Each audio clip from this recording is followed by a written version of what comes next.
नमस्कार, मैं अंजना और आप देख रहे हैं भारत की खबर। आइए बढ़ते हैं आज की बड़ी खबर की ओर।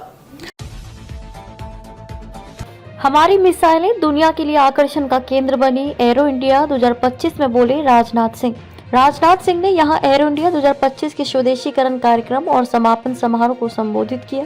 उन्होंने कहा, एरो इंडिया ने जो ऊंचाइयां हासिल की हैं वे न केवल अद्वितीय हैं बल्कि ऐतिहासिक भी है। मैं पिछले 3 दिन से इस कार्यक्रम में व्यक्तिगत रूप से मौजूद हूं और अगर मुझे अपने अनुभव को 3 शब्दों में व्यक्त करना हो तो वह है ऊर्जा, ऊर्जा और ऊर्जा। रक्षा मंत्री राजनाथ सिंह ने बुधवार को कहा कि भारत परिवर्तन के क्रांतिकारी दौर से गुजर रहा है।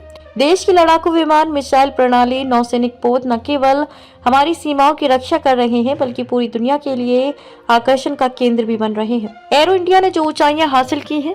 राजनाथ सिंह ने यहां एरो इंडिया 2025 के स्वदेशीकरण कार्यक्रम और समापन समारोह को संबोधित किया। उन्होंने कहा, एरो इंडिया ने जो ऊंचाइयां हासिल की हैं वे न केवल अद्वितीय हैं बल्कि ऐतिहासिक भी है। मैं पिछले 3 दिन से इस कार्यक्रम में व्यक्तिगत रूप से मौजूद हूँ और अगर मुझे अपने अनुभव को 3 शब्दों में व्यक्त करना हो तो वह है ऊर्जा, ऊर्जा और ऊर्जा। उन्होंने कहा, यहाँ जो कुछ भी हमने देखा वह ऊर्जा का प्रकटीकरण है। ये ऊर्जा और उत्साह न केवल भारत की प्रतिभागियों में बल्कि दुनिया भर में देखा जा सकता है। हमारे उद्यमियों, हमारे स्टार्टअप और नव प्रवर्तकों में जो उत्साह देखा गया वह सराहनीय है। देश बदलाव के क्रांतिकारी दौर से गुजर रहा है। रक्षा मंत्री ने बताया कि देश बदलाव के क्रांतिकारी दौर से गुजर रहा है। सभी जानते हैं कि भारत ऐतिहासिक रूप से अपनी रक्षा जरूरतों के लिए आयात पर निर्भर रहा है। अगर मैं 1 दशक पहले की बात करूं तो हमारे देश में 65 से 70% रक्षा उपकरण आयात किए जाते थे। अगर हम आज की स्थिति को देखें तो आप इसे समाधान या चमत्कार कह सकते हैं, लेकिन आज देश में लगभग उतने ही प्रतिशत रक्षा उपकरणों का निर्माण हो रहा है। 5 देशों के रक्षा मंत्रियों से मिले राजनाथ। रक्षा मंत्री राजनाथ ने बुधवार को एरो इंडिया के दौरान 5 देशों जिम्बाब्वे, यमन, इथोपिया, गाम्बिया और गैबान के अपने समकक्षों के साथ द्विपक्षीय बैठकें की। इन बैठकों में इन देशों के साथ द्विपक्षीय रक्षा संबंधों को प्रगाढ़ करने पर चर्चा हुई और रक्षा से जुड़े कई क्षेत्रों में सहयोग को लेकर सहमति बनी। जीत के लिए नई अवधारणा जरूरी, CDS. Chief of defence staff CDS general Anil Chauhan ने बुधवार को एरो इंडिया कार्यक्रम में भविष्य के संघर्षों के साथ प्रौद्योगिकियों को जोड़े जाने के विषय पर एक संगोष्ठी को संबोधित किया।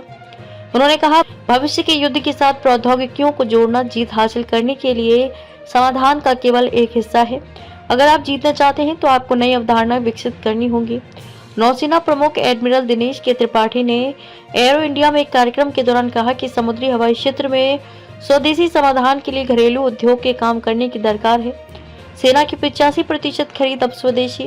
उन्होंने घरेलू उद्योग जगत से स्वदेशी समाधानों के विकास के लिए नौसेना के साथ काम करने का आह्वान किया, जबकि सेना प्रमुख जनरल उपेंद्र द्विवेदी ने बताया कि सेना अब 85% खरीद अब स्वदेशी है। ये रक्षा उत्पादन में आत्मनिर्भरता की दिशा में एक महत्वपूर्ण मील का पत्थर है। उन्होंने बताया कि सेना अपने मौजूदा उपकरणों और प्लेटफॉर्मों को उन्नत करने की तैयारी में है।